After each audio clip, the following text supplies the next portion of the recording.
Push that rock here with Simpson Math. Okay, let's talk about histograms. A histogram is a special bar graph for quantitative variable with three attributes. We put the frequency on the vertical axis. It could be the relative frequency, or technically density, where the area of the rectangle equals the probability that a measurement falls within that range of measurement within that bin.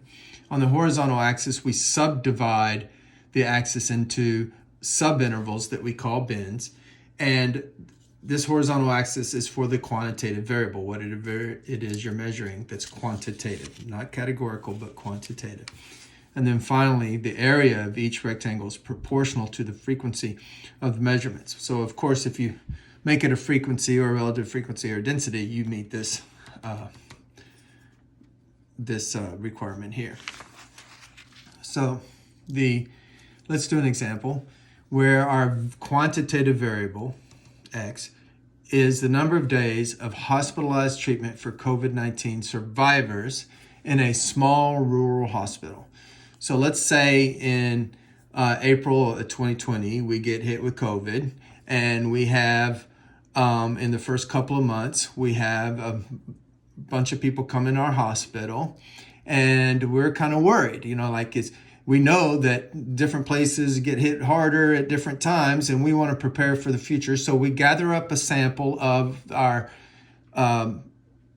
patients that were treated for COVID in the hospital, and we look and see how long the survivors stayed in the hospital.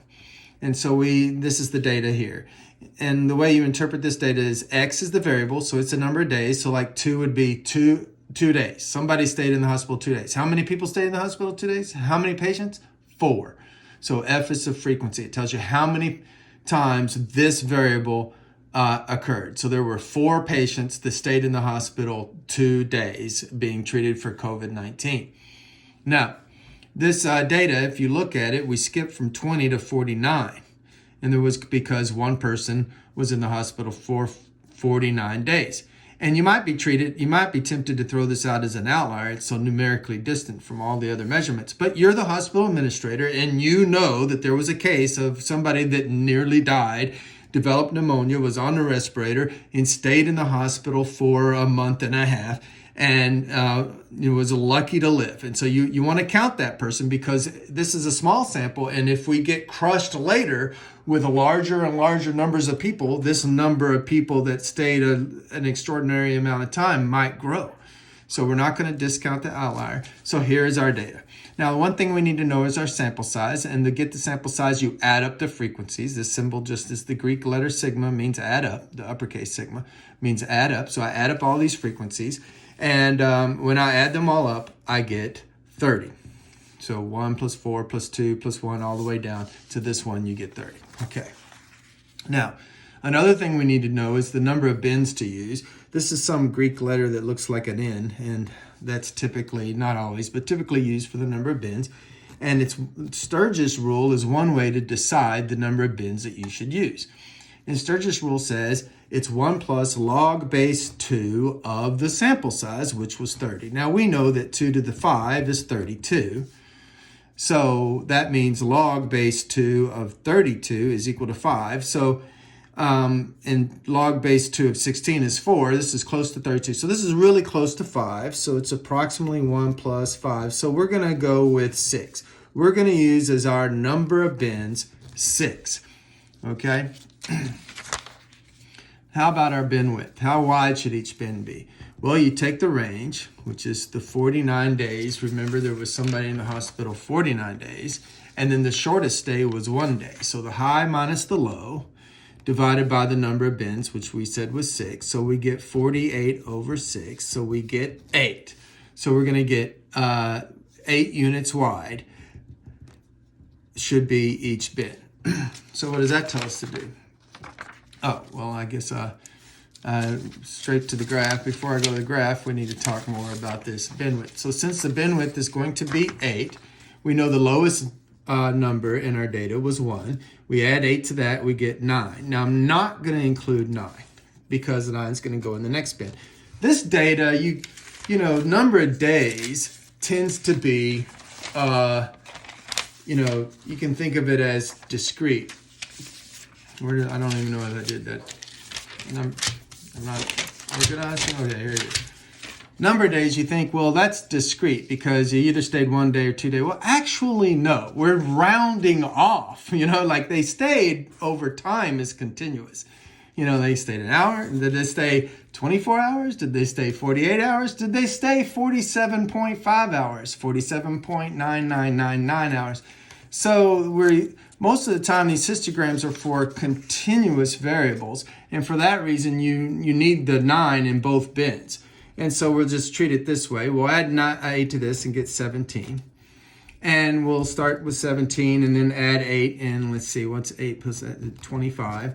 And then we'll start with 25 and we'll add 8. And what's that? Give us a 33. And then we'll add to 33 and we'll get 41 maybe. And then from 41, we'll get 49. Now 49, if we don't include it here, we'd have to create a whole nother bin. So we'll go ahead and include it here. So that makes this technically slightly wider, I guess, than those, but we won't worry about that one extra measurement getting thrown in. Now we're going to find the frequency. So these are our bins, and we want to find the frequency for each bin. And so we look back at the data and we say, how many of the patients stayed from 1 to 9 days? Well, here was 1 that stayed 1 day, 4 that stayed 2, and so forth and so on, all the way down to but not including 9. So all of the ones back this way. Well, you add all these numbers up, and there were 15 patients. Now, what about from 9 to 17? So that's from 9, including 9, going all the way down, but not including 17. So stopping here, we add all these up, and that's going to give us 11 patients. Then from 17 to 25, well, heck, that's almost everybody. All the remaining people were 17 to 20. So there's 3 of those. But there were none here, and then 1 person here, remember? So we skipped over a lot because there was nobody that stayed between 21 and 48 days. But there was that 1 person that was really sick and stayed 49 days. So there are our bins. Now we're ready for this graph. So what I do is I have a vertical axis be frequency or a relative frequency or density. We'll keep it simple and just make it frequency here. And then we have our X variable here, and remember this is the number of days of hospitalized treatment for COVID in our sample for our hospital. Okay, so that's what this horizontal axis represents. And it's best to start at 0. And lucky for us, our earliest number is 1. So it's not, sometimes your range of numbers goes from 5,000 to 20,000. And it seems silly to start at 0. But if you don't start at 0, it should really let people know. So both axes should really start at 0. Now this one's convenient because we're going 1 to 9. So 1 to 9 here. And how many days are 1 to 9? How many patients, stayed 1 to 9 days? How many patients stayed 1 to 9 days? Well, it was 15. So we make a bar that is 15 units high. And I should be using a ruler, but that would take longer and you'd be tortured watching this video longer. But when you make a graph, use a ruler, make it neat. How many patients stayed 9 to 17 days? Not including 17, but including 9. That was 11. So we're going to go up to the 11. How many patients stayed 17 to 25? Well, that was 3. There were none here, so no bar. None here, no bar. 1 patient stayed this long. Notice this is skewed to the right. This 1 patient that stayed a really, really long time but still survived skewed the mean up. The modal bin is here. The median is right here. Here's 15. That's half the data. The other half of the data stayed over here. But the mean will probably, because of this 41, be even higher than 9. Or certainly higher than 8, which was the median. So this is an example of a histogram. Math made simple. Simpson Math.